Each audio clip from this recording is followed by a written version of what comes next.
அனைவருக்கும் வணக்கம். லாஸ்ட் வீடியோவில் நம்ம பென் டூல் பற்றி விரிவாக பார்த்துருந்தோம். இன்னைக்கு பென் டூலோட அட்வான்ஸ் வெர்ஷனான கர்வேச்சர் டூல் பற்றி தான் பார்க்க போகிறோம். வீடியோக்குள்ள போகிறதுக்கு முன்னாடி நம்ம சேனலை சப்ஸ்கிரைப் பண்ணி வச்சுக்கோங்க, அப்புறம் பெல் பட்டனை கிளிக் பண்ணி வச்சுக்கோங்க. வாங்க நம்ம சாப்டருக்குள்ள போகலாம். கர்வேச்சர் டூல் எங்கே இருக்குது அப்படின்னா பென் டூல் பக்கத்துலேயே தான் இருக்குது. பார்க்க அப்படியே பென் டூல் மாதிரியே தான் இருக்கும். பென் டூலோட அட்வான்ஸ் வெர்ஷன் தான் கர்வேச்சர் டூல். இதோட ஷார்ட்கட் என்ன அப்படின்னா ஷிஃப்ட் ப்ளஸ் டில்டா. டில்டா எங்கே இருக்குது அப்படின்னா நம்ம கீபோர்டில் எஸ்கேப் பட்டனுக்கு கீழே தான் இருக்குது. டில்டா சிம்பிள் வந்து ஒரு வேவ் சிம்பிள் மாதிரி இருக்கும். ஷிஃப்ட் ப்ளஸ் டில்டா ப்ளஸ் பண்ணிங்கன்னா டேரெக்டாக அந்த டூல் செலக்ட் ஆயிரும். வாங்க இந்த டூல் எப்படி யூஸ் பண்ணுறது அப்படிங்கிறத ஒரு எக்ஸாம்பிளோட நம்ம பார்த்துட்டா உங்களுக்கு ஈஸியாக புரிஞ்சிடும். இந்த ஷேப்பை தான் நான் உங்களுக்கு கர்வேச்சர் டூல் வச்சு எப்படி வரையணும் அப்படிங்கிறத சொல்லி தர போகிறேன். கர்வேச்சர் டூலை ஃபஸ்ட்டு செலக்ட் பண்ணிக்கோங்க. Shift plus Tilda button select ஆனதுக்கு அப்புறம் ஃபர்ஸ்ட் இதை எப்படி யூஸ் பண்ண ஆரம்பிக்கணும்னா சிங்கிள் கிளிக் பண்ணிருங்க. கிளிக் பண்ணோம்னா அடுத்தது நீங்க வேவ் மாதிரி தான் வரைய போறீங்க. இப்போ கிளிக் பண்ணி வரைய ஆரம்பிச்சுக்கோங்க. வேவ் மாதிரி வரையணும். நீங்க எதுவுமே பண்ண வேண்டாம், கிளிக் பண்ணிட்டே போனா போதும். அது வேவ் மாதிரி வந்துட்டே தான் இருக்கும்.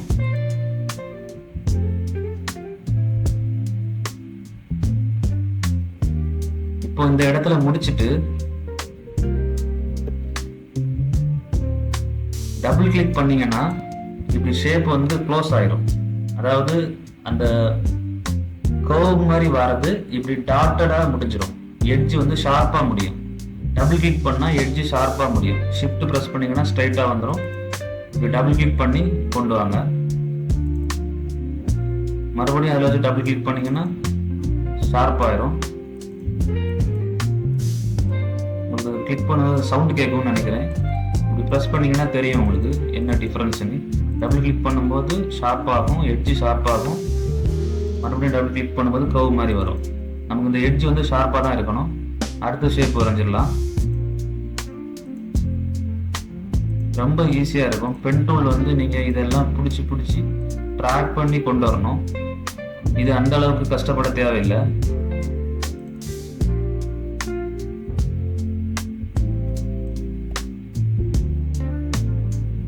டபுள் கிளிக் பண்ணுங்க, ஷார்ப்பாக இருந்துச்சு.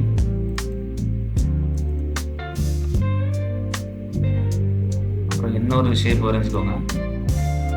இது உங்க ரெஃபரன்ஸ்க்காக தான். 3 ஷேப்பு வரையும் போது எப்படி வரைகிறதுன்னு உங்களுக்கு பார்க்கும்போது இப்படி கிடைக்கும்ல. இப்போ 2 வரைஞ்சா போதும்.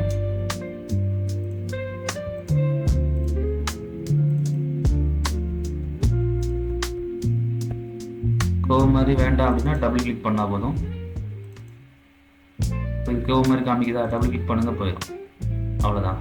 இப்போ மூணு ஷேப்பு நம்ம வரைஞ்சாச்சு. இந்த 3 ஷேப்பையும் ஒன்றுக்கு பின்னாடி டிரான்ஸ்பரண்டாக தெரியணும். அப்போ என்ன பண்ணணும்னா செலெக்ஷன் டூலில் கிளிக் பண்ணிவிட்டு ஃபஸ்ட்டு பின்னாடி இருக்கிற ஷேப்பு, அது இந்த ஷேப்பு, எல்லா ஷேப்பையும் ஒன்றா செலக்ட் பண்ணி ஸ்டோக்கு கிளிக் பண்ணிக்கோங்க. இதில் டிரான்ஸ்பரன்சின்னு ஒன்று இருக்கும். இதை கிளிக் பண்ணி இதில் மல்டிப்ளை கொடுங்க. அதே மாதிரி பின்னாடி இருக்க அடுத்த ஷேப்பையும் நார்மல்லேருந்து மல்டிப்ளை கொடுங்க. இப்போ எல்லா ஷேப்பும் வந்து உங்களுக்கு டிரான்ஸ்பரண்ட்டாக தெரிய ஆரம்பிச்சிடும். அதாவது இன்னும் இருக்குல்ல ஸ்ட்ரோக், இந்த ஆப்ஷனை கிளிக் பண்ணிங்கன்னா அதில் இருக்கும். இதில் விண்டோஸில் போயிட்டு ஒர்க் ஸ்பேஸில் எசென்சியல் கிளாசிக்கு செலக்ட் பண்ணி வச்சுக்கோங்க. அப்படின்னா இந்த மாதிரி உங்களுக்கு விஷுவல் வந்துடும். விண்டோ வந்து உங்களுக்கு இந்த மாதிரி டிஃபால்ட்டாகவே இருக்கும். எப்போவுமே விண்டோவில் போயிட்டு ஒர்க் ஸ்பேஸில் போயிட்டு கிளாசிக் எசென்சியல் கொடுத்துக்கோங்க. ஓகேங்களா? இப்போ அடுத்து என்ன பண்ண போகிறோம் அப்படின்னா லேயரை கிளிக் பண்ணிக்கோங்க. நீங்கள் வரைஞ்ச லேயர் தான் இருக்குது. ஃபர்ஸ்ட் லேயரை லாக் பண்ணி வச்சுருக்கேன். அது உங்கள் ரெஃபரன்ஸ்க்காக வரைஞ்ச இமேஜ். நான் ஆல்ரெடி வரைஞ்சது உங்களுக்கு அதே போல் எப்படி வரைகிறதுன்னு காட்டி தர்றேன். இது லாக்கில் இருக்கணும். 2வது லேயரில் தான் நம்ம வரைஞ்சது தான் இருக்குது. இப்போ 3 ஷேப் வரைஞ்சிருக்கோம். அடுத்த ஷேப் வந்து நம்ம எக்லிப்ஸ் வரைஞ்சிடலாம். ஒரு எக்லிப்ஸ் வரையலாம். இதுக்கு மேலே இப்படி வரைஞ்சிட்டு இப்போ 4 ஆச்சு. இப்போ நம்ம இதில் வந்து கிளிக் மாஸ்க் கொடுத்தா அப்படின்னா இந்த ரவுண்டுக்கு அப்புறம் உள்ள எதுவுமே நமக்கு தெரியாது. இப்போ நீங்கள் பாருங்கள், ஷிஃப்ட்டை ப்ரெஸ் பண்ணிக்கோங்க. மேலேருந்து கீழே வரைக்கும் ஒரே கிளிக்கில் செலக்ட் ஆகும். மேலே செலக்ட் பண்ணி வச்சுட்டு மிடில் உள்ள எந்த லேயரையுமே நீங்கள் தொட தேவையில்லை. லாஸ்ட் லேயரை கிளிக் பண்ணால் போதும், செலக்ட் ஆயிரும். ஷிஃப்ட்டை ப்ரெஸ் பண்ணி வச்சுட்டு எல்லா லேயரும் செலக்ட் ஆயிரும். மிடில் உள்ள லேயருக்கு மேலே கிளிக் பண்ண தேவையில்லை. ஷிஃப்ட்டை ப்ரெஸ் பண்ணி மேலே அப்புறம் லாஸ்ட் எது வரைக்கும் செலக்ட் பண்ணணுமோ அதில் வச்சுட்டு கிளிக் பண்ணால் போதும்.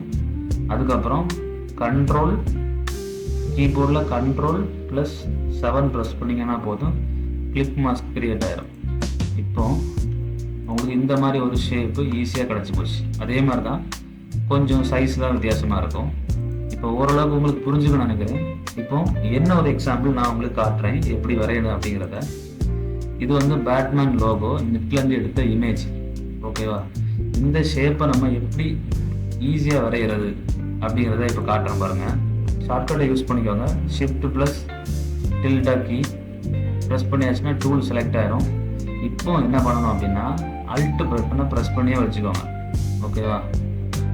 இந்த எட்ஜி, அப்புறம் இந்த எட்ஜி, அப்புறம் இந்த எட்ஜி, இந்த எட்ஜி, இந்த எட்ஜி, இந்த எட்ஜி, அப்புறம் இந்த எட்ஜி.